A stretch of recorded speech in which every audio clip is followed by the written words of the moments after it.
well, is not a blessing. I did it, Mrs. Canby.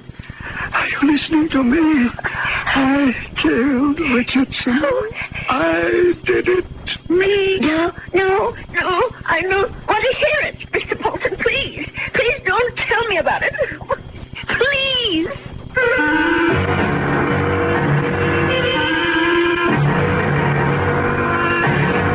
Our mystery drama, The Old Ones Are Hard to Kill, was written for the Mystery Theater and stars Agnes Moorehead. It is sponsored in part by Anheuser-Busch Incorporated, brewers of Budweiser, and by the Kellogg Company, makers of Kellogg's Special K cereal. I'll return shortly with Act One.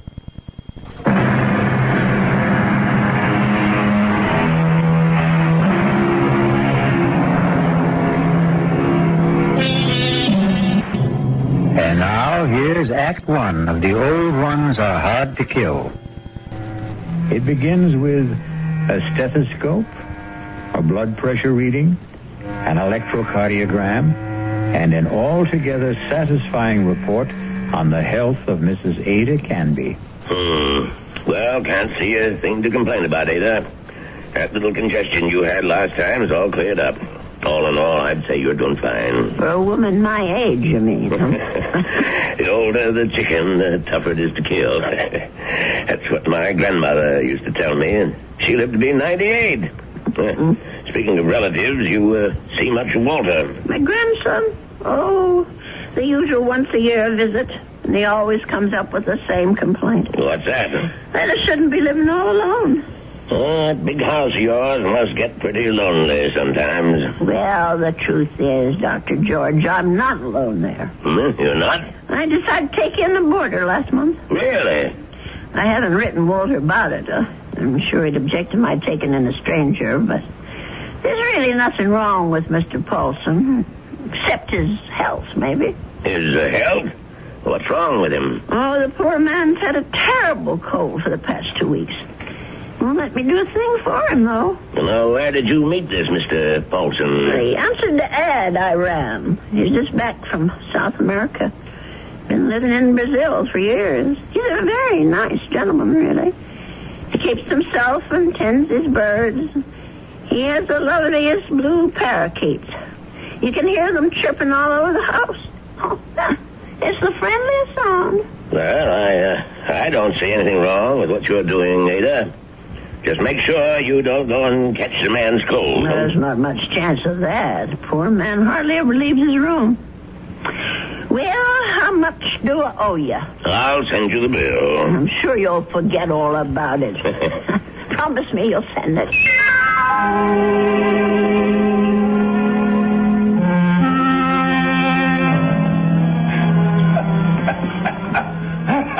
Oh, dear. Mr. Paulson? Are you all right? Yes, Mrs. Canby. I'm all right. That cough sounds worse than ever to me. Why don't you let me fix you a little hot milk and honey? No, thank you, Mrs. Canby. Thanks very much. I'm going to try to get some sleep. Well, all right, if you say so. I guess it's time I was in bed myself.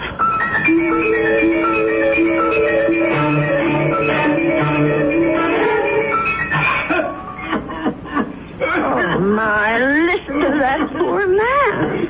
I wonder if he keeps his birds awake, too. Mrs. Canby, please.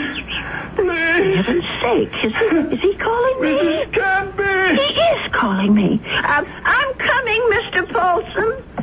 Oh, no. Where are those darn slippers? I'll be right there. What is it, Mr. Paulson? What's the matter? Mrs. Canby. Mr. Paulson, just look at you. Why didn't you tell me you were so sick? I would have called a doctor. No, too late now. Too late. I know a very good doctor. I saw him only this afternoon. I'll go and call him right now. No, please, listen to me. Well, I've got to get help for you, Mr. Paulson. I'm dying. Confession. Well, do you want a priest? Is that what you want? Richardson murdered 10 years ago. What? Murder. I did it. I killed him for money. I was paid. Did you hear me? Oh, Lord. Mr. Paulson, do you know what you're saying? Do you understand me? Lindell is innocent. I killed Richardson, not Lindell. Well, let me get help. You can tell them yourself, Mr. Paulson, and the police and the doctor. You tell them, please. Tell them to free Lindell. He's innocent. Tell them I'm the one who killed Richardson 10 years ago. Oh, I don't know anything about such things, and I don't want to. I did it. I killed Richardson. I did it. I don't want to hear it. Please don't tell me. Please. Mr. Paulson, Mr. Paulson? Oh, dear God, I think he's gone.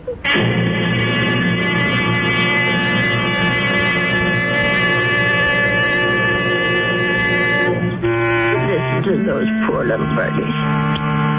I suppose they miss poor Mr. Paulson. I'll lay them in his room. Well, let's see about this letter now. Dear Walter, I hope you don't mind my turning to you for advice, but I really don't know what to do. It's been 3 days since my boarder, Mr. Paulson, passed away, and I still haven't told the police what the man said to me. I just can't bring myself to get mixed up in anything like this. Dear, what's the use of writing Walter? He'll probably think I've dreamed it all up. No, I'll just forget it. How do you forget such a thing? Those names, I keep hearing them. Richardson, Lindell. Lindell is innocent. Oh, dear God, what if it's all true? If Mr. Paulson actually murdered this Richardson and Lindell is innocent? Only, well, who are they? I wonder if a telephone book, well, why not? Let's see. Richard, all right. C-H-A-R-S. Yes, here it is. Oh, Lord, there's dozens of them. Well, I'll try Lindell. That wouldn't be as common, I don't suppose. Yes, here it is. There's only about half a dozen, then. C-L-D-L-L. Oh, my heavens. Lindell and Richardson. Both names together. Lindell and Richardson Investments. 9 Concourse 4153132. I wonder if... Well, maybe it's the only way to be sure.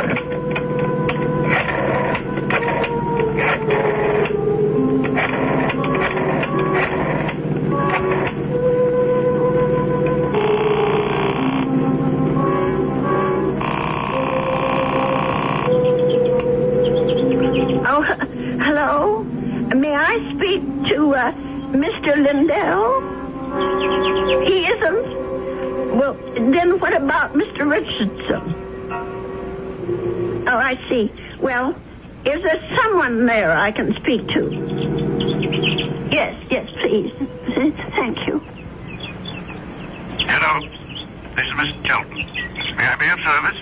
Well, maybe you can. I want to know about your Mr. Richardson, about when he died. I think I did business with him once, a long time ago. Well, it's 10 years, madam, just about. But if you're interested in investment advice... Well, I'll think about it. Thank you very much. 10 years. Well, it could be a coincidence.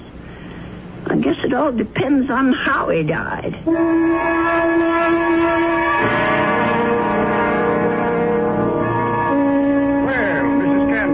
Come in. Have a seat. Thank you. Well, now, how can we be of help to you? Well, I didn't come here to get help, Mr. Shelton. I came to help you, as a matter of fact. Or rather, somebody you know. Who would that be? Mr. John Lindell, the man who was supposed to have murdered Mr. Richardson. I'm afraid I'm not following you. Well, it took me all week to find out what happened to those two men, and finally I found the story in the old newspaper room down at the library about Mr. Lindell being indicted for killing his partner. But I'm sure you know the whole story a lot better than I do. Well, of course I know the story, but that was quite a long time ago, Mrs. Canby. 10 years doesn't seem so long when you're my age. Anyway, the point is that I can help your Mr. Lindell, only I can't do it alone. Did you know John Lindell? No, I didn't. Nor Mr. Richardson, for that matter. The man I knew was named Paulson. Who? I rented a room to Mr. Paulson, and he died about 8 days ago of pneumonia. I was there when it happened.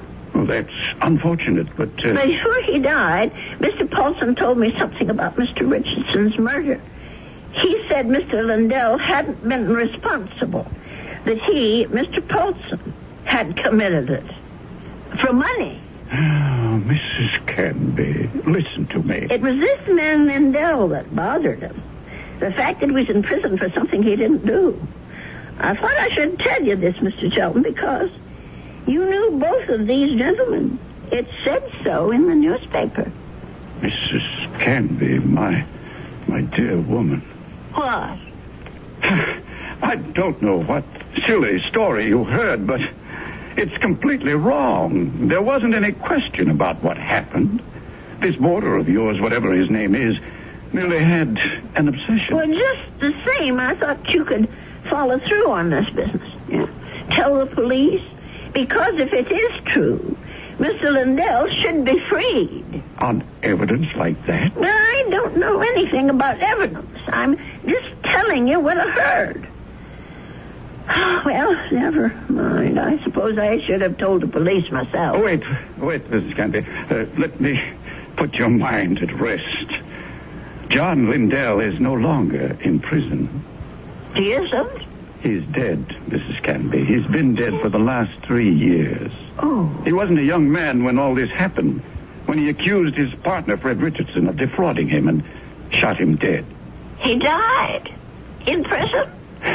Even if all you say is true, that this man was Richardson's murderer, you can't help John Lindell any longer. He's beyond that. But his name, don't you want to clear his name? Have you any proof? Any living witness? Just myself. Forget it, Mrs. Canby. That's my advice to you. The old wound is healed. Don't reopen it. Oh, well, it troubles me so. I haven't thought of anything else since it happened. Perhaps if I saw a minister, if I had some advice from a man of God. Mrs. Canby, now you said something. Now you've shown me the way. That's where our answer lies, dear woman, in prayer. Mm-hmm. In the forgiveness of our dear Lord. Will you pray with me, Mrs. Canby? Pray? Here? Why not? God is everywhere. Please, join me. Dear Lord, tell us what to do. Give us your divine guidance. Show us the path to righteousness. Mr. Shelton, Help us, O Lord. Help us to understand. Teach us to forgive the sins of others and to forget them. To forget. I feel much better now, Mrs. Canby. Do you? I'm not sure. Let us turn this matter over to God, Mrs. Canby. Not to the police, but to the Lord. It's in His hands now. Don't you agree? Well, in a way, that's true. Since they're dead now. All of them.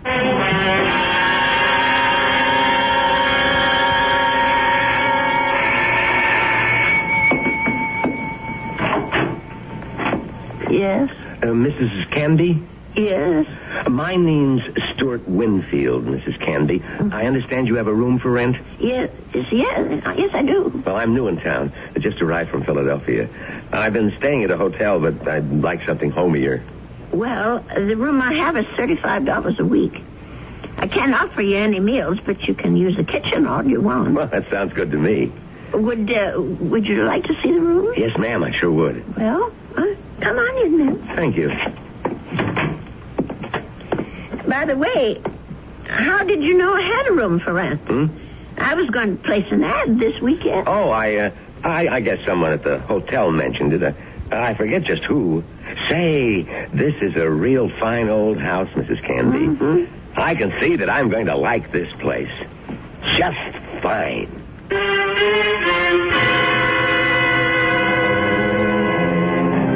And so Mrs. Canby has a new boarder. He's a very personable young man, with a great deal more charm than old Mr. Paulson had. Perhaps in a little while, Mrs. Canby will be able to forget her former boarder and the shocking confession he made on his deathbed. I'll be back shortly with Act 2. I want that.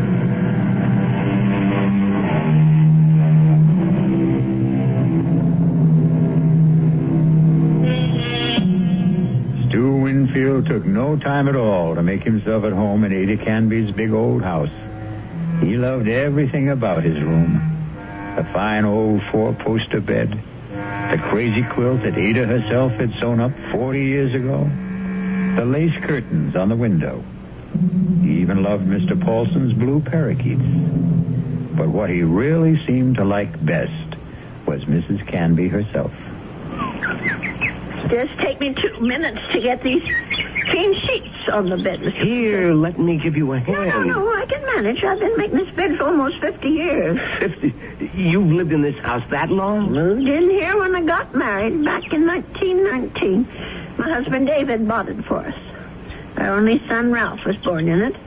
And you've lost them both? Yes, they're both dead, but I haven't lost them. Oh, yes, I understand, Mrs. Canby. I guess I feel that way about my mom. Your mother's dead? Yes, she died when I was 2. Oh. Listen, Mr. Winfield, are you sure you want these birds in your room? I could take them to the parlor if you want. No, I think they're great. I think everything's great about this house. But there is something you can do for me. What's that? Would you mind not calling me Mr. Winfield? Oh? That's what they call my father. My name's Stuart. Well, all right, Stuart.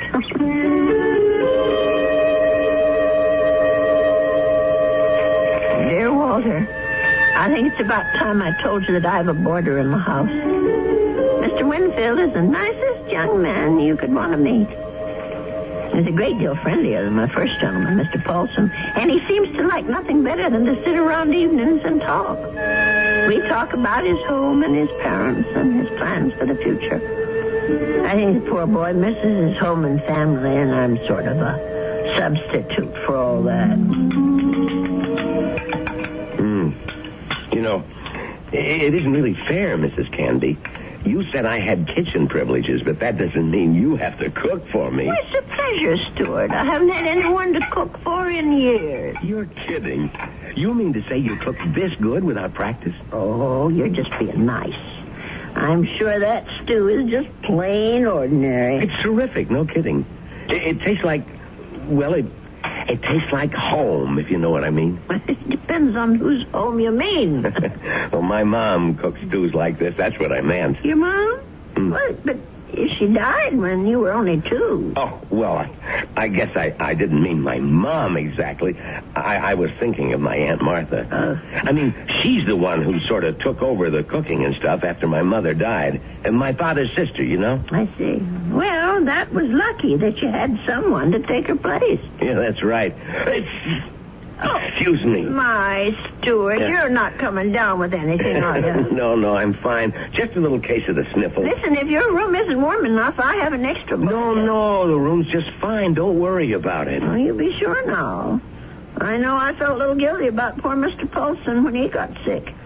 Maybe I didn't take good enough care of him. Paulson? Mm-hmm. Was that your former boarder, the bird lover? Yes, that was his name, the poor man. Tell me about him.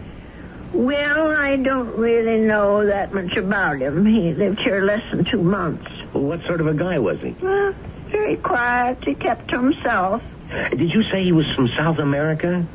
I don't remember if I did or not. Well, you must have said it. Yes, of course. He was American, but he'd been living in Brazil. I don't know why exactly. Although, come to think of it, maybe I do. What do you mean? Well, it just occurred to me that Brazil might be just the place for someone who came into a lot of money and wanted to leave the country.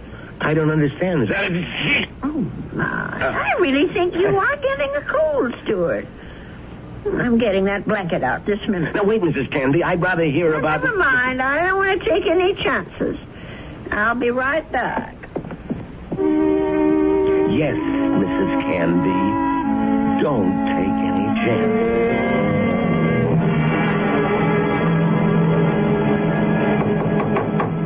Stuart, Yes? Come in. I brought you a tray, Stuart. Oh. No, you shouldn't have. You shouldn't have gone to all that trouble, Mrs. Candy. Wasn't the least bit of trouble. Besides, you've got to have some supper.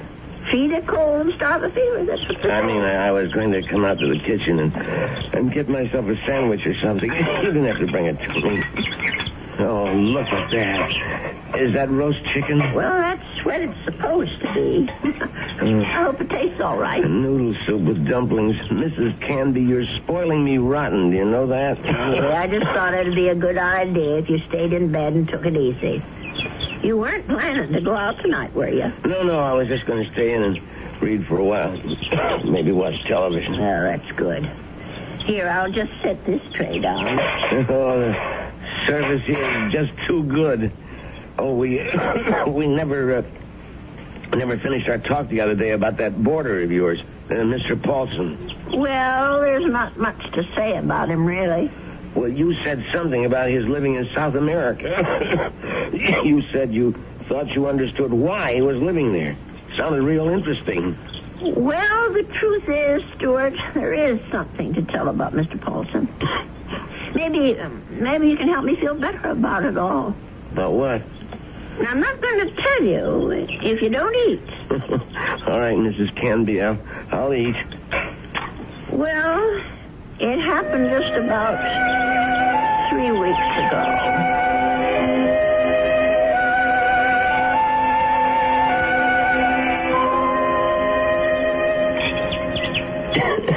You know something, Mrs. Candy? That's about the best roast chicken I've had in years. I'm sure I spoiled your appetite with all my chatter. No, that was a really interesting story. But what do you think of it all, Stuart? No, the killer is the man who hired Mr. Paulson. Don't you see? Is it right that he should get away with it? No, wait a minute. You're jumping to conclusions. No, I'm not. Mr. Paulson told me that he was hired to do this thing. Well, maybe he was hired by Lindell. Maybe Lindell hired him, and then Paulson got cold feet, and Lindell did the shooting himself. No, I'm sure that isn't true. You see, I read the newspaper article all about it. Well, you really were thorough about this, weren't you, Mrs. Candy? You poor man. That cold's gone to your chest now, hasn't it? No, I'm all right. Stop worrying about me. Let's talk about this other problem of yours. Well, maybe I'm making it more of a problem than it should be. Maybe if I just told the police everything, I could forget it once and for all. No, I really couldn't advise that, Mrs. Candy. Well, it said in the newspaper story that the two men were partners in that investment firm. Mr. Lindell thought that his partner Richardson was cheating, taking money out of the firm, and that's why he's supposed to have shot him. Wasn't there a witness to the shooting? Why, yes, I think there was. Come to think of it, it was Mr. Shelton. That's right. Well, doesn't that wrap it up for you? Well, it would if it wasn't for Mr. Paulson. Listen, Mrs. Candy, you know how much I like you. Why, in just a few days, you're more like family to me than my Aunt Martha ever was. Well, it's nice of you to say, Stuart. And that's why I want you to listen to me about this. That's why I want you to forget about this whole foolish thing. And listen to you. You sound awful, Stuart. Just terrible. No, I'm all right. No, you're not all right. I'm going to get you some cough medicine right this minute.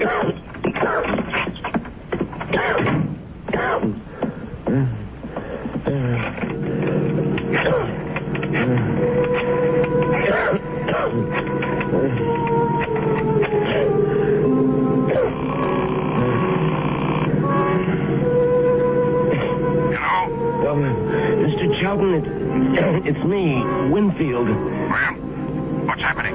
I think I better stick around for a few more days, Mr. Chelton. The old lady's beginning to get fidgety, if you know what I mean.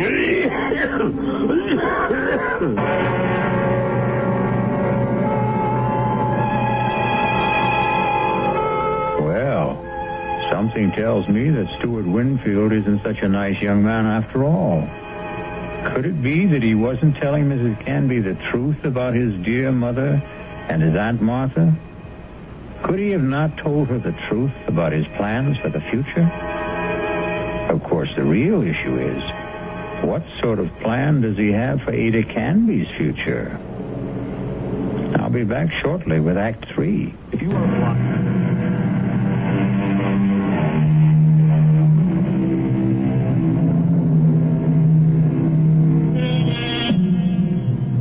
Mrs. Canby.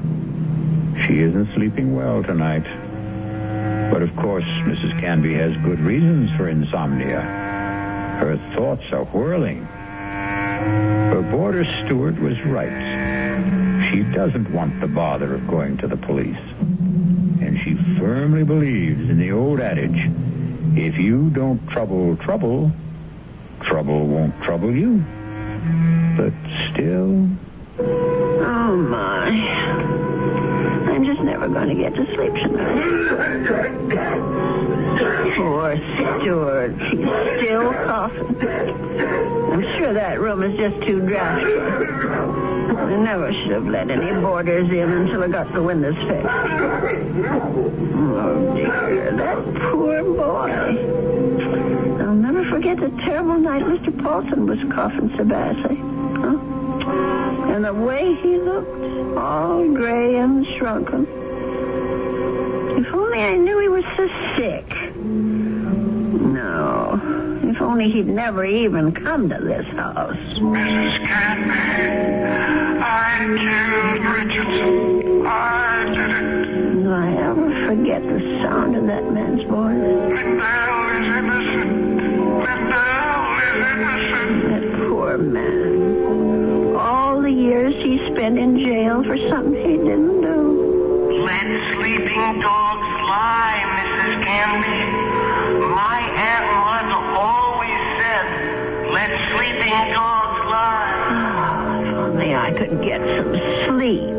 Let us turn this matter over to God, Mrs. Canby. Not to the police. Not to the police. Not to the police. What a strange man he is, Mr. Chelton. The way he talked about God, praying at his desk. Of course, God is everywhere, but his desk. I killed Richardson. I murdered him for money. I was paid. Paid? Paid. Someone had to pay him. Mr. Paulson wasn't the only guilty one. Someone else was, too. Forget. Oh, dear Lord. Mr. Chelton. Chelton, what did that newspaper article say? The chief witness against Mr. Lindell was Arnold Chelton. But how could he be a witness to something that never happened? How could he be? I'll have to tell someone. I'll have to talk to someone. Yes, I'll tell Stuart about it. In the morning.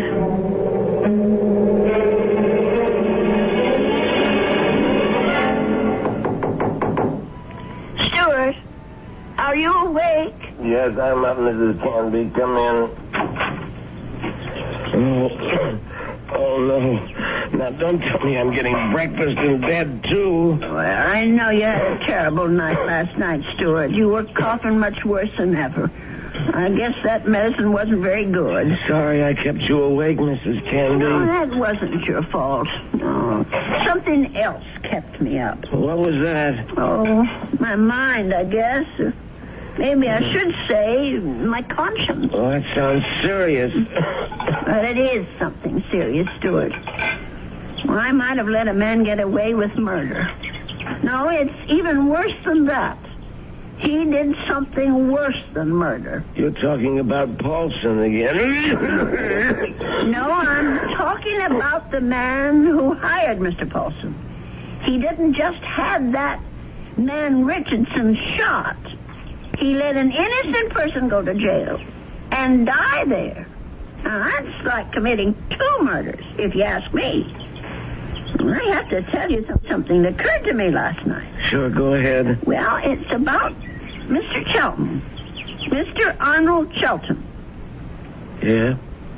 Go on. I'm listening. Stuart, I wonder if maybe the reason Mr. Chelton was so upset with me, the reason he didn't want me to go to the police, was because he was afraid. Explain what you mean. Well, what I mean is maybe Mr. Shelton had good reason, besides the one he told me. He was working for both Mr. Richardson and Mr. Lundell at the time of the murder. Well, so what? Well, he was also the chief witness at the trial. A witness for the prosecution. But he saw the shooting, didn't he? But that's just the point. He saw Mr. Lundell shoot Mr. Richardson. Well, that's not what you told me last time. I mean that he was an eyewitness. No, that's right. He didn't actually see the shooting. He was miles away when it happened. I don't quite remember the details.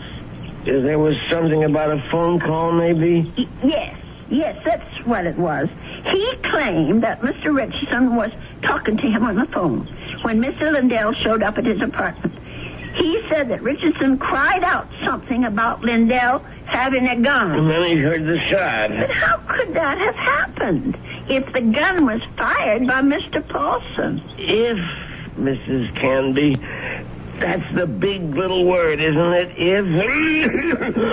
But don't you see what I'm saying, Stuart? Arnold Sheldon had the most to gain. Gain? From what? From both these men leaving the firm. That'll leave the whole thing to him.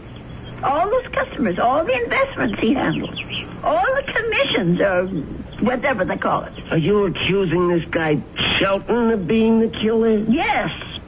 It's the only answer, Stuart. Well, look, if that was the case, the police would have figured it out. But they didn't. There was nothing in the stories I read that pointed any suspicion at Mr. Shelton. I don't suppose it even occurred to them. And now, the company is all his. You don't call that evidence, do you? Well, then why didn't he let me go to the police? Why did he try so hard to talk me out of it? That man was praying to it. He was taking the name of the Lord in vain. Oh, I'm sorry, Stuart. I'm so sorry. I won't bother you anymore. I know what I have to do anyway. Mrs. Candy. I won't be gone long, Stuart. No, wait. But the minute I get back, I'm going to call Dr. George and ask him to come over. You're sick. Never mind the doctor. You're calling the police. No, I won't call them. You're right. I don't want them tracking mud in my parlor. I'm going down to the station house and talk to them. I'll get dressed now and go straight there. Please think about what you're doing. I'll tell them what I know, and they can do the rest. Now, you try to eat something, Stuart. Please. Mrs. Candy.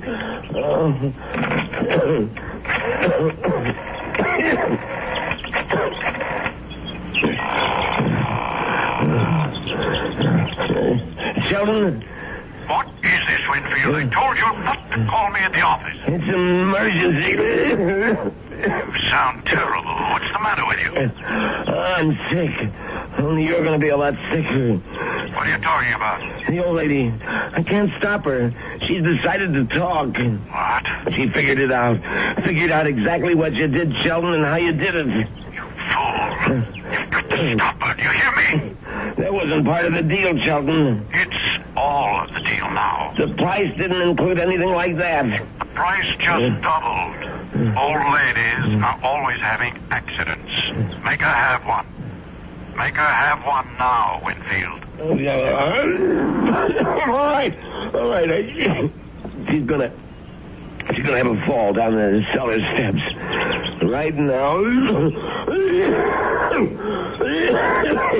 I got to get my robe on and my slippers. I got to hurry.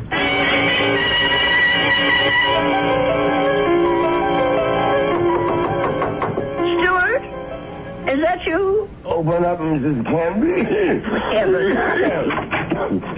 Stuart Winfield, what are you doing out of bed? Now, you go right back there this second. I got to talk to you, Mrs. Canby, before you go to the police. Just listen to you. You're all winded. You can hardly talk, Stuart. Now, go back to bed before you catch pneumonia, too. Now, don't go, Mrs. Canby. It would be better if you never went to the police. Better for you. Better for me. For you? I don't understand. Well, then I wouldn't have to hurt you, Mrs. Canby. That's what I mean. I wouldn't have to do anything bad to you. Stuart, what in the world are you talking about? Come on, old lady. You're smart, all right. You really think things through. So now, think a little harder. You knew? Stuart, you knew about Mr. Paul? That's right. That's how you knew my room was so rent, because Mr. Shelton told you. Now you're getting there, Mrs. Canby. And that's why you rented it. That's why you were sent here. Just to watch you, Mrs. Canby. Just to see that you stayed sensible.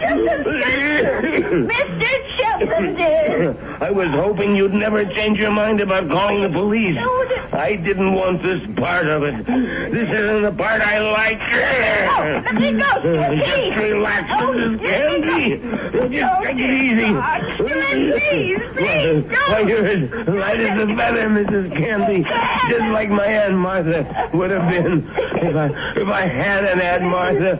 Please, let me down, please. We've got a date now, Mrs. Canby. Let me go. Let me go. Don't put up such a fight, Mrs. Canby. I'm sick, remember?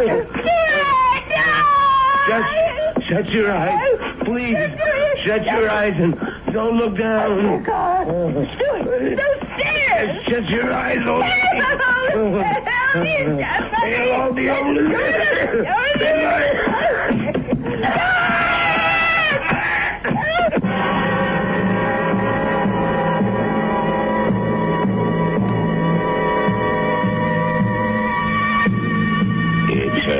It's all right now, Ada. Just be glad that it wasn't you at the bottom of those stairs. Well, will he be all right, Dr. George? Now, what do you want to worry about that man for? Truth is, his injuries don't amount to very much. A couple of broken ribs seem to be the worst of it. But he'll be a patient for some time before they can put him in prison where he belongs. Him and his friend. What was that man's name again? You mean Mr. Chelton? Have they arrested him? Yeah. That's what the police detective said. I don't understand. Stuart's injuries aren't serious. It's not the fall that made Winfield so sick. His case was diagnosed as simple pneumonia at first. And then I remembered about your first boarder. Nelson, was it? No, Paulson. Yes, Paulson. But he had pneumonia, too. He died of it. Oh, is pneumonia contagious? Yes, it is, but this disease was even more contagious.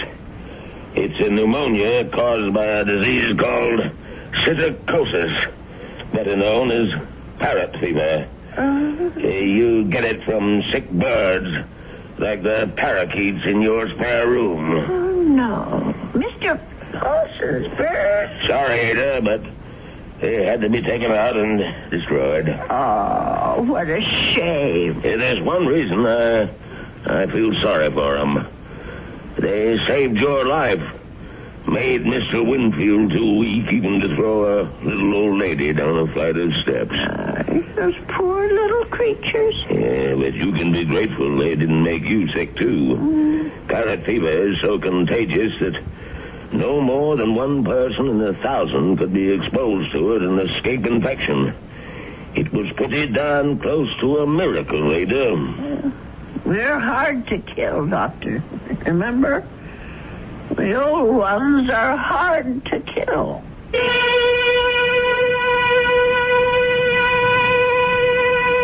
say that people are living longer than ever before. And when we look at Ada Canby, we can understand why. She's a tough old lady. So tough she could withstand the threats of man, beasts, and bird. So let that be a warning to all those who think that our senior citizens are easy prey for crime. Watch out. They may turn the tables on you. Or the stairs. I'll be back shortly.